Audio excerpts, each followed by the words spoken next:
नमस्कार। सिद्धेश्वर की diary episode में मैं आपके सामने हाजिर हूँ। सिद्धेश्वर का नमस्कार स्वीकार कीजिए। दोस्तों, सिद्धेश्वर की डायरी एपिसोड 42 में हम पुनः हाजिर हैं।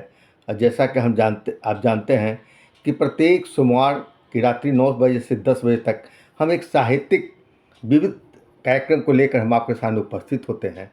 और आज भी हम उपस्थित हैं साहित्य से जुड़े हुए किसी विषय पर, खास विषय पर, समाज से जुड़े हुए खास विषय पर हम थोड़ी सी अपने विचार रखते हैं आपको साहित्य सिद्धेश्वर की डायरी के अंतर्गत। और इसके साथ ही साथ हम कविता, कहानी, लघु कथा, महफिल और किसी भी साहित्यकार या संपादक से एक छोटी सी भेंट वार्ता आपके सामने दिखलाते हैं।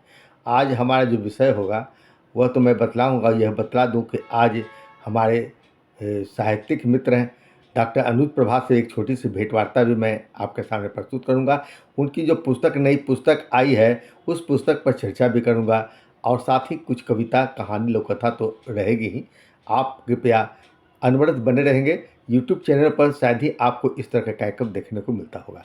अब आज हमारा विषय जो होगा वह है साहित्य और साहित्य का बाजार। जी हाँ, साहित्य और साहित्य का बाजार। इस पर आइए हम छोटे से अपने विचार आपके सामने प्रस्तुत करते हैं। इसे देखें, अपने विचार दें और विचार के साथ साथ कृपया हमारे चैनल को आप सब्सक्राइब अवश्य कीजिएगा ताकि हम यह साहित्यिक चैनल हमेशा बनाए रखें। इसका लिंक भी आप अपने मित्रों तक भेजें ताकि साहित्य दूर दूर तक व्यक्ति और समाज तक पहुंच सके। आइए हम देखते हैं अपने विचार को। सिद्धेश्वर की डायरी के अंतर्गत मैं आज आपके सामने विचार जो प्रस्तुत कर रहा हूँ वह साहित्य की एक गहन विचारधारा से जुड़ी हुई है और जिस पर आपको चिंतन मनन करना चाहिए। साहित्य का अखाड़ा और समकालीन साहित्यकार। जी हाँ, साहित्य का अखाड़ा और समकालीन साहित्यकार।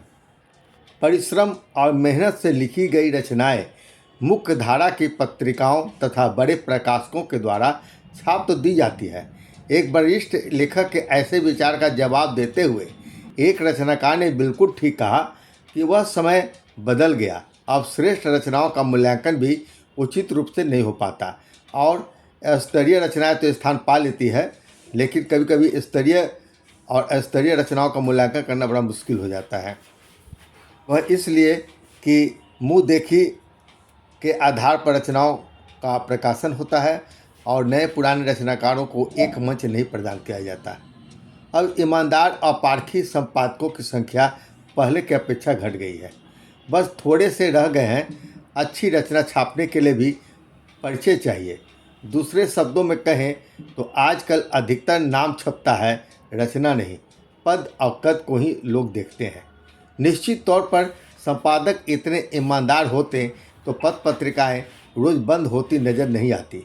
हंस और वागर्थ जैसी पत्रिकाओं में अधिकांश लचर कविताएं सिर्फ नाम के आधार पर छपती है। सोर्स पैरवी हो तो बोझिल कविताएं, कहानियां भी आसानी से छप जाती है, जबकि स्तरीय रचनाएं अस्वीकृति का पत्र थामे सालों भर निराश पड़ी रहती है। प्रेमचंद का जमाना नहीं है। अधिकांश संपादकों के पास सभी रचनाएं पढ़ने की फुर्सत भी कहाँ है। फिर परिश्रम से लिखी गई रचनाओं को पढ़ेंगे ही नहीं तो फिर छापेंगे कैसे। सिर्फ नाम के आधार पर रचना पढ़ने से अच्छी रचनाएं नहीं कही जा सकती। और सोशल मीडिया ने इस बात को बखूबी बतला दिया है कि यहाँ पर ऊंचे कद वाले लेखकों का वर्चस्व अब धीरे धीरे खत्म होता जा रहा है। और कौन लेखक दिल्ली के संपादकों के यहाँ कितने चक्कर लगाते हैं, इस बात की भी मुझे सही और व्यक्तिगत जानकारी है।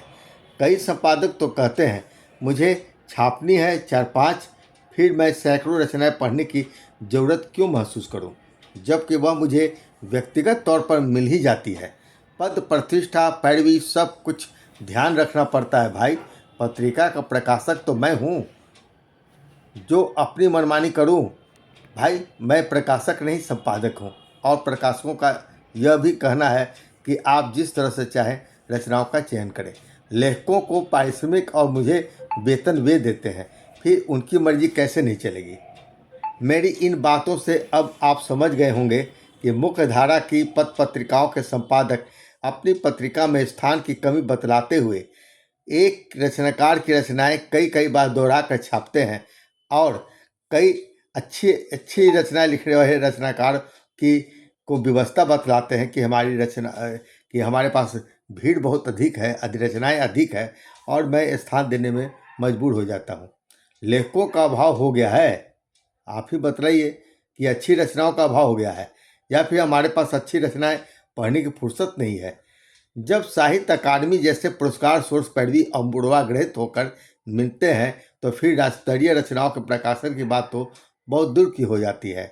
कई लेखक तो तीर्थ स्थल की तरह संपादकों के कार्यालय का चक्कर सालों भर लगाते रहते हैं। रचनाएं स्तरीय हो या घटिया, उनकी कुर्सी और कद कितनी ऊंची है यह पहले देखा जाता है और जिसके माध्यम से वह पहुंचा है यह बात तो सबसे अलग हो जाती है। बहुत सारे ईमानदार लेखक साहित्य की ऐसी राजनीति देखकर ही साहित्य के अखाड़े से भाग खड़े होते हैं और कुछ ऐसे भी होते हैं जो जिंदगी भर अपना भाग आजमाते रहते हैं कि आज नहीं तो कल मेरी रचनाएं अवश्य अच्छी पत्रिकाओं में प्रकाशित हो जाएगी। दोस्तों, यह बहुत ही विकट स्थिति है साहित्य की राजनीति की। यह अलग बात है कि मेहनत का फल मिलती है, लेकिन इसके लिए बहुत अधिक परिश्रम की जरूरत होती है आज के ज़माने में, क्योंकि साहित्य के समाज में आज गंदगी और बेईमानी बहुत अधिक हो गई है और फिर ईमानदार तथा परिश्रमी लेखकों की संख्या भी कम होती जा रही है। तो भाई, इसमें दोषी कौन है, आप खुद समझें। निश्चित तौर पर जो साहित्य का बाजार है वह गजब का बाजार है।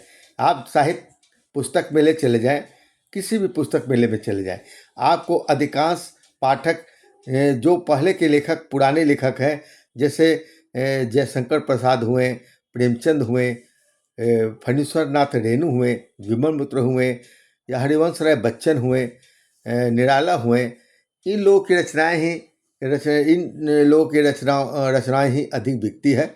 और नए लेखक या युवा लेखक जो पैसे देकर किसी तरह प्रकाशक से अपनी पुस्तकें प्रकाशित करवा लेते हैं, प्रकाशित तो करवा लेते हैं इस मायने से कि वह झांसा देता है वह प्रकाशक कि मैं पुस्तक मेले में या कहीं भी आपकी पुस्तक बेचूंगा और जो रॉयल्टी मिलेगी वह मैं आपको ईमानदारी पूर्वक दूंगा। लेकिन ईमानदारी के बाद तो दूर, वह रचनाकार को सीधे कहता है कि पुस्तक आपकी बिकी नहीं।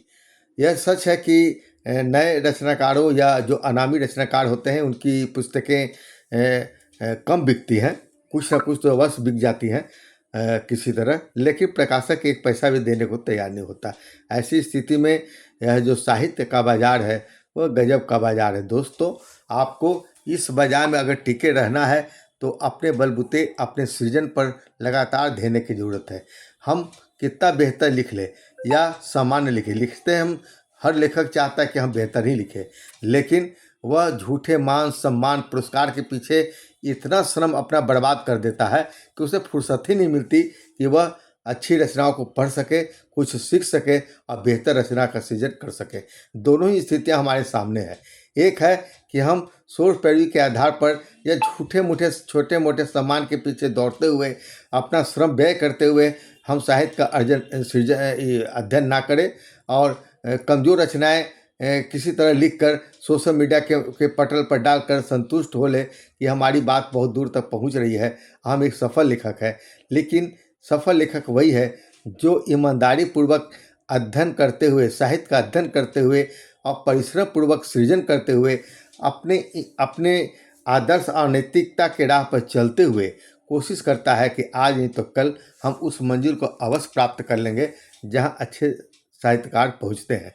हम निश्चित तौर पर निराशा को न हथिया कर इस ये जो पुस्तक का जो बाजार है उसमें खुद को नीलाम करने का पीछा हम कोशिश करें कि हम अपने साहित्य के माध्यम से, अच्छे साहित्य के माध्यम से आज नहीं तो कल पहुंचने की कोशिश करें ईमानदारी पूर्वक, क्योंकि अंततः मूल्यांकन हमारे जो सृजित साहित्य होता है उसी का मूल्यांकन होता है। बाकी आप सोर्स पैरवी के आधार पर या किसी तरह अपनी पुस्तक को हम भले पुस्तकालय की शोभा बना ले, लेकिन वह आम पाठकों तक नहीं पहुंच पाती। आम पाठकों तक वही पहुंचती है जो जीवंत रचनाएं होती है और जो आम पाठकों तक पहुंचने का सही रास्ता अपनाती है। तो आज हमारा चिंतन यहीं पर समाप्त होता है। हम फिर अगले एपिसोड में एक नया विषय लेकर आपके सामने प्रस्तुत होंगे दोस्तों। तब तक हमें विदा कीजिए। सिद्धेश्वर का नमस्कार स्वीकार कीजिए। आज के एपिसोड के सिद्धेश्वर की डायरी यहीं पर समाप्त होता है। आप अपने विचार हमें अवश्य देंगे कि आपको हमारा विचार कैसा लगा, और हमारे चैनल को आप सब्सक्राइब तो अवश्य ही कीजिएगा। धन्यवाद, नमस्कार, शुभ रात्रि।